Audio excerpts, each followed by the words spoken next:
people cry wrong.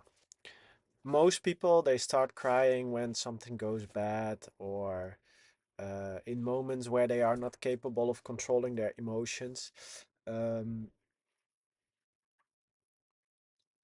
and that's, I never cry randomly without being capable of controlling it if something sad happens most of the time.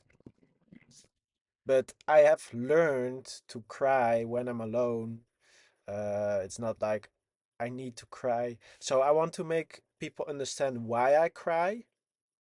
Not that it's like always, but if I cry, it's in certain phases and then it's gone and then I'm not sad anymore and I feel very happy all the time and I don't feel the need to cry anymore. But the reason if I cry is I have absorbed too much negative energy from other people. So when I'm crying, I'm releasing that energy. Um, and I'm capable of integrating what I've learned. But at the same time, um,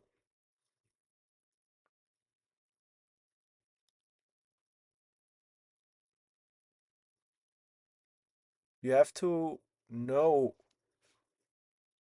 how to release it in the right way. So when you go back into your core, like who you truly are, not being high in your emotions, but going back in who you truly are as a soul, and then start thinking about the stuff to really feel the feelings and then crying by releasing, and then it's out of your system, then it goes out of your energy field. Um, And some people think that crying is, oh, you have a bad life and therefore you cry and you're not capable of fixing your life. And this is totally not true. Crying is just releasing of old energies. If you solve the problems in your life, so the problems are gone, but you've still accumulated energy you need to release, then crying is very healthy because you solved the problem and now you should release the emotional problem, the emotional frequency you have in your body. You have to be capable of releasing that. Um, and therefore, crying is very good because if you do not cry once in a while, it becomes toxic. I'm not saying start crying about problems. No, I'm just saying, try to cry when you are alone and cry with, true appreciation for the lessons you've learned, but also really feel the feelings you felt, the real feelings, like the soul level feelings, like all the pain and suffering you didn't feel yourself as a human, but your soul felt. And once you're allowing yourself to truly feel what your soul is feeling, then it's very healthy to cry because then you're capable of releasing that energy. Um, because you can understand it from a soul level and you can integrate it on a human level. And then you don't feel the need to cry anymore. It's actually powerful to do that sometimes because it allows you to integrate the lessons you've learned and releasing them. And most people cry in the wrong way because they have a problem, they start crying, they don't solve their problem, they give negative energy to other people telling about their problems, and then they get sucked into one negative energy field. And this is not the right way to cry. Real crying comes from feeling real feelings. Yeah, crying comes from feeling real feelings, and people cry about reality not fitting with their little ego, how they think life should be. That's why most people cry. Their ego is not getting their way and therefore they start crying about the situation. But what you should actually do to be capable of reaching your full potential is by releasing all the energy that's dragging you down. And then your unique frequency, your unique perspective can, shine.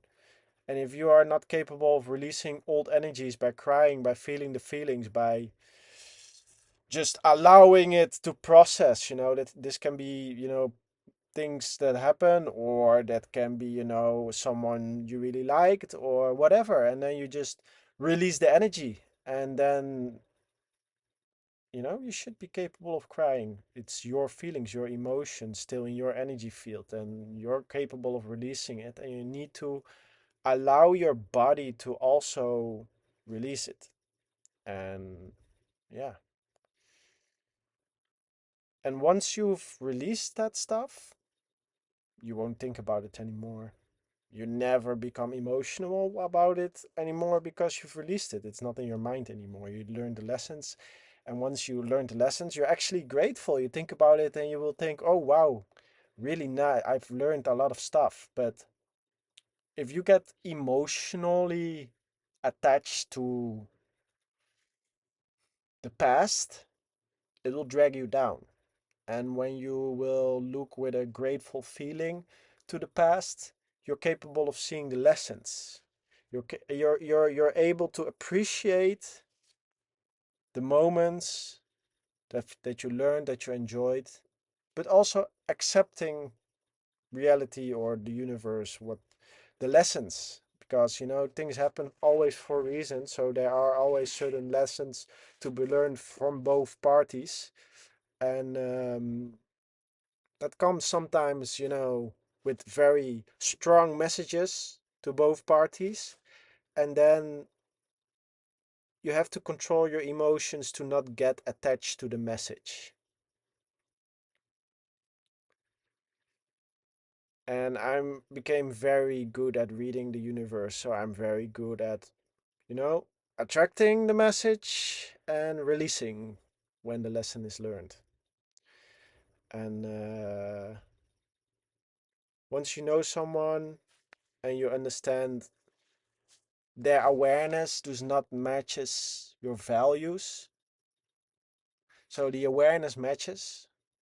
You can get in very deep understanding, but then there's an emotional hard part, and that creates the values. So if you're not capable of controlling the hard part, giving love to others, you accumulate bad karma and life will become very bad.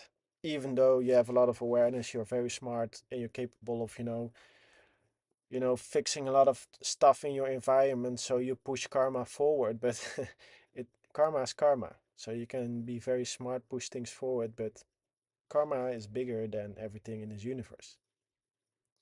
And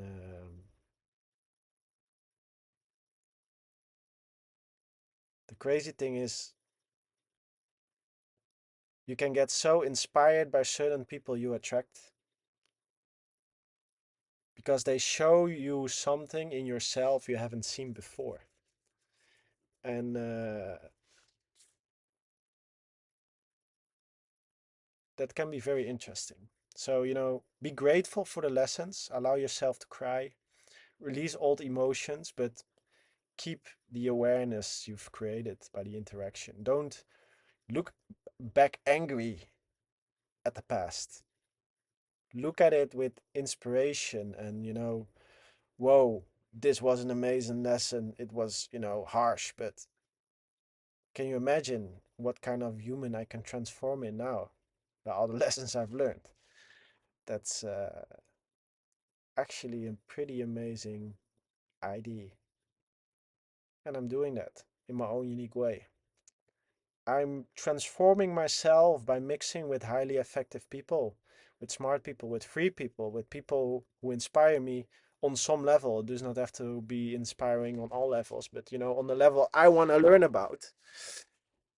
Then you can transform in the best version of yourself. And then sometimes, certain lessons bring certain energetic vibrations that you need to release again, but you've still learned some amazing lessons. And that's what's life about, learning lessons from many different faces, many different people, and just release the old baggage so you can attract a new person your life with, high energy, positivity, and, with the awareness of making everyone's life a win-win situation. So, yeah, that's the reason everyone's crying wrong. They are crying because, reality does not fit their little ego. But you should actually cry to release old emotions. So you don't need to cry anymore and you're on a high frequency every day, happy every day, because you're not carrying any emotional baggage with you. So life becomes very easy, Good habits, bad habits, easy to learn, hard to live with. Good habits, hard to learn, easy to live with. It's not easy to cry sometimes. You really need some, alone time to allow yourself to release. If you're always with people, you're never capable of releasing these emotions because you're constantly holding a mask. Oh, I'm this person and I have to act like emotionally this way while, building up all this emotional pain. Um, it's suffering. It's suffering. It's not wealth. It's suffering. A lot of emotional pain. A lot of pain. A lot of emotional pain. Like with all the money in the world, you cannot improve your values. You have to do that yourself. With all the money in the world, you're not capable of reaching the highest frequency of, the universe, that comes from within, not from without. So release, transform to your full potential, and, always have habits that create good karma. Okay, I hope this video helped you out. If you need any help, click on the link below. And yeah, thanks for watching. Have a nice day.